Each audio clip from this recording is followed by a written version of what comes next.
According to Politico, there was a leaked draft which circulated inside of the court, and basically what this draft said was that they were planning on overturning Roe v. Wade. And on top of this, the draft made it sound as if there was a majority agreement amongst the Supreme Court that abortion, Roe v. Wade, should be overturned and go back to a decision left up to the states. The Supreme Court has voted to strike down the landmark Roe v. Wade decision. According to an initial draft majority opinion, the draft opinion is a full-throated, unflinching repudiation of the 1973 decision, which guaranteed federal constitutional protections of abortion rights, and a subsequent 1992 decision, Planned Parenthood v. Casey, that largely maintained that right.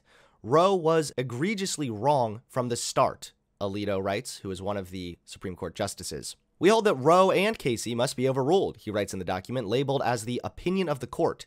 It is time to heed the Constitution and return the issue of abortion to the people's elected representatives. A lot of people are very upset about this. I completely understand the fear, because abortion is, on top of being a really controversial issue, it's also a very sensitive and touchy issue. There's a lot of nuance going into the conversation. For example, the philosophical discussion of when does life begin? Now, some people might say, hey, life begins at conception. And they might be right on a purely scientific level that life, in the sense of you're growing or reacting to stimuli, might be considered on a scientific basis life. But there's also the philosophical question of when does life and personhood and sentience really begin? Because simply being alive is not good enough, and it's also not what we would consider ourselves. We're not just simply alive because we're able to react to stimuli and we're growing. We are alive because we have the ability to experience our surroundings and make decisions accordingly. We have personhood, we have individuality, and those questions are very philosophical. I don't think you should let anybody act as if the question of abortion or when life begins is like a scientific thing. If they're like, it's just science, bruh. No, it's not. It is a really, really complicated philosophical debate about when does life begin. Just to be clear also, try to give some peace of mind to the people that are really worried about this. It's quite possible that this draft could change. Historically, drafts have changed. Deliberations on controversial cases have in the past been fluid. Justices can and sometimes do change their votes as draft opinions circulate, and major decisions can be subject to multiple drafts and vote trading, sometimes until just days before a decision is unveiled. The court's holding will not be final until it is published, likely in the next 2 months. It's quite possible that this thing will change. There are a lot of protests, so it's possible that that pressure alone will force the court to reconsider this decision. I'm not sure, though. I don't know. But at the end of the day, regardless of what you believe about abortion, there are just better ways to go about reducing abortion. I consider myself morally and personally pro-life because I would not get an abortion. I don't think that abortions are moral per se. So let me try to give you both sides in a non-biased way, okay? The pro-life side is that this is a human being, although maybe this human being, this fetus, does not have personhood or sentience yet, it will grow into having sentience and having personhood, and terminating that is immoral because you are taking essentially an innocent human being's life. That would be the pro-life position, more or less. The pro-choice position is, well, we're not entirely sure when life actually begins, especially we know for a fact that sentience and personhood hasn't developed in the first trimester when most abortions take place. Second of all, it's immoral to force somebody else to keep someone else alive with their body. That's immoral. It's immoral to tell a woman that, no, you are essentially an incubator. It's not up to you anymore, okay? You have to carry this child to term. So pro-choicers would also say something like, it should ultimately be left up to the woman. I can honestly see the perspective of both sides, truthfully. As I said, I am morally opposed to abortion myself. However, I don't think that abortion restrictions or abortion bans are the way to go. I've covered this briefly in the past, but I'd like to give a little bit more of an in-depth opinion on this as well. Plus, I'll be talking about this tonight in my debate. You have to weigh the benefits and the risks with said decision. So let's go ahead and say hypothetically that Roe v. Wade is completely overturned. That means that now the question of abortion will be left up to the states. So you'll have some states like California, which will inevitably keep abortion. And then you'll have other states, the more conservative, rural, south, sort of redneck states, like Arkansas, probably Texas, maybe Florida. You'll see states like this completely ban abortion. So first and foremost, I got something wrong in the past. It is debatable whether or not abortion restrictions actually reduce abortion. However, there's pretty good evidence now, at least, which shows that abortion restrictions do, of course, reduce abortion. But that's not the only question here. It's not just about, oh, do restrictions stop abortion? The question is, at what cost? What is the cost of stopping this abortion or lowering abortion rates? And the cost there is putting more women at risk. So when you have pregnant mothers, those people are more so at risk. In fact, carrying a pregnancy to term has the potential to do far more damage, to even take the pregnant woman's life at times, far more than a safe abortion. Abortions are overall pretty safe, but again, the conversation is more about the termination of the fetus. The risk outweighs the benefits when it comes to abortion bans.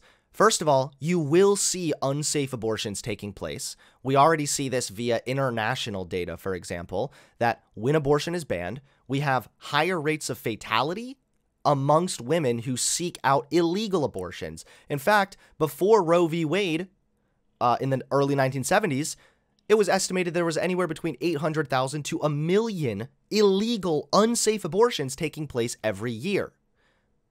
So part of the problem is that people are going to get abortions regardless. The question is, how do we lower the rate of abortion? Abortion's never going to just vanish. I'm sorry, it's not. Whether you're the biggest pro-lifer or the biggest pro-choicer, you have to acknowledge that abortion is never going to just vanish. We're never going to be at 0% abortions. This is really just a question that comes down to what is the best route to reduce abortion?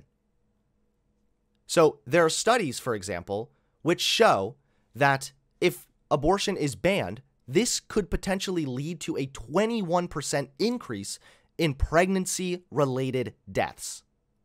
21% increase in pregnancy-related deaths. That has the potential to be devastating for this country.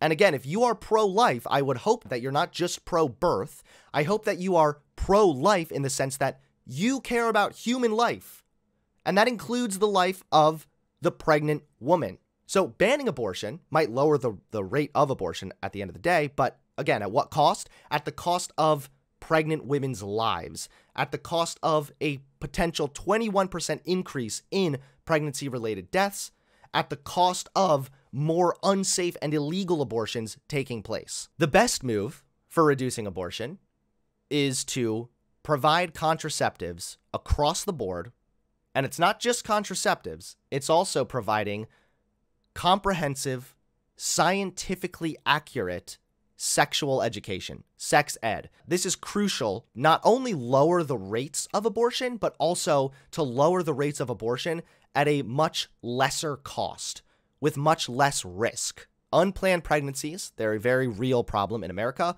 According to a 2012 Brookings Institute report, more than 90% of abortions occur due to an unintended pregnancy. So that's really the root cause of abortion. So obviously it only follows that if you lower the rate of unintended pregnancies, you're going to subsequently lower the rate of abortion. And about half of these pregnancies, with that 90% stat, result from women not using contraception, and the other half are from incorrect or irregular use, which again, how to effectively use birth control plays into better, scientifically accurate sex ed. Furthermore, a study by investigators at Washington University reports that providing birth control to women at no cost substantially reduces unplanned pregnancies and cut abortion rates by 62 to 78% compared to the national rate. This is a much safer and effective way at lowering the abortion rate. We can literally do both here. We can lower abortions and protect pregnant women. We can lower abortions and put an end to illegal, unsafe abortions and maternal death. There was also an NEJM study, which found that the U.S. unintended pregnancy rate declined 18% between 2008 and 2011, reaching its lowest level in at least 3 decades.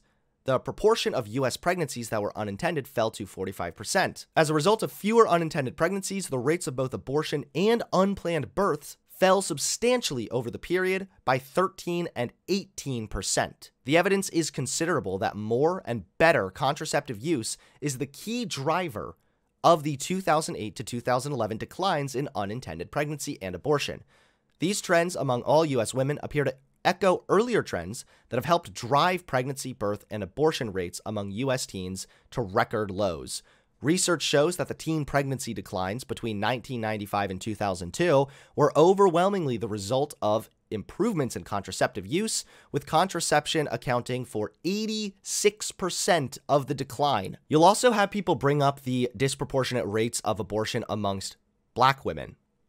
And oftentimes this will be brought up by right-wingers as an argument essentially against abortion, saying, look, it's contributing to a genocide of black babies. How dare you? Isn't this racist, Hunter? Isn't this systemic racism, my friend? To which I would say, partially, actually, yeah. But it's not just because Planned Parenthood is marketing to the black people better than to the whites or something. It's actually because, I will read you this right here. The disparities in unintended pregnancy rates results mainly from similar disparities in access to and effective use of contraceptives. As of 2002, 15% of black women at risk of unintended pregnancy were not practicing contraception, compared to 12% and 9% of their Hispanic and white counterparts. So, that's the first thing to remember. Whenever somebody brings up the black abortion rate, you can then just hit them back with, oh, so are you in favor of more expansive healthcare? Are you in favor of providing better contraceptives? Because part of the issue there is that black women are not using contraceptives at the same rate as white women and Hispanic women. Furthermore, here is a study from the National Institutes of Health, which shows that approximately half of all sexually active women of reproductive age are estimated to be in need of publicly funded services, and only 50% of them are served under the current system. As low socioeconomic status and minority women are disproportionately uninsured in the U.S., and women with no insurance coverage are 30% less likely to use prescription contraception, lack of insurance coverage for contraception is likely contributor to disparities in unintended pregnancies. Right-wingers will oftentimes argue against birth control. They'll also argue against a public option when it comes to healthcare, and then they'll say that abortion's bad. They're simultaneously against the solution, the gem needed to reduce abortion rates safely, and they're also against abortion. Imagine if we had a public option for healthcare, right? There were no more worries about people having disproportionate access to insurance coverage. Now contraceptives are provided across the board for everybody.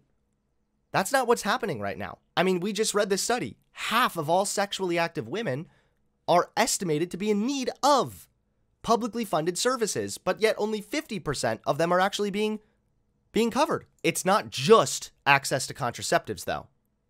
It's also providing scientifically accurate sex ed. You'll also have conservatives say, well, you know, the safest way to avoid unintended pregnancies? Just don't have sex. Listen, you might be right, okay? You know the safest way to stop car crashes? Just don't have a car, bruh. You know the safest way to just stop crime? Cut off everybody's hands, bruh. At the end of the day, humans are predictable. Humans are going to... It's going to happen. It's been happening since day one, okay? It's been happening since Adam and Eve, and it's still happening now. People are going to have sex. So the question again is not about, well, how do we stop everybody from having sex? No. how do we ensure that people who are having sex are doing so safely? And how are we lowering the likelihood of this resulting in an unintended pregnancy, which contributes to the abortion rate? The answer to this is scientifically accurate, comprehensive sex ed. Here's another study from National Institute of Health. They used the most recent national data, which unfortunately was a little bit older. It was from 2005, but we're talking about the efficacy of education. So I don't think the age of this data is particularly relevant here. So they gauged this data from all U.S. states with information on sex education laws or policies. Quote, "We show that increasing emphasis on abstinence education is positively correlated with teenage pregnancy and birth rates." People are going to do it. Okay? You can't just say, no, don't do that. No, don't do that. No, don't do it. It's not going to fix anything. This trend remains significant after accounting for socioeconomic status, teen educational attainment, ethnic composition of the teen population, and availability of Medicaid waivers for family planning services in each state. These data show clearly that abstinence-only education as a state policy is ineffective in preventing teenage pregnancy and may actually be contributing to the high teenage pregnancy rates in the U.S. Here is a really interesting study presented from the Journal of Adolescent Health. The conclusion of this study is teaching about contraception was not associated with increased risk of adolescent sexual activity or STD. Adolescents who received comprehensive sex education had a lower risk of pregnancy than adolescents who received abstinence-only or no sex education. We need to lower the rate of unplanned pregnancies, and in turn, you will lower the rate of abortion. This is the best way forward. It's the safest way forward, and it's backed by decades of research and data. What do you think? What state do you think has the highest teen pregnancy rate? You want to take a little swing at it? The answer is Arkansas. And Arkansas just so happens to be one of the few states that does not mandate sex education. Furthermore, only 24 states and the District of Columbia mandate sex education in high school, and only 18 require the information be medically accurate. You have to do sex ed, but the sex ed is like, well, you see, if you even look at a woman with lust, then you will definitely get herpes. Don't have sex, kids. Abortion bans might reduce abortion. I'm not going to argue against that anymore. But what I am going to argue against is that it is not the most effective or the safest way to reduce abortion. Don't forget to hit that subscribe button and click the bell so you get notified when I drop a new video.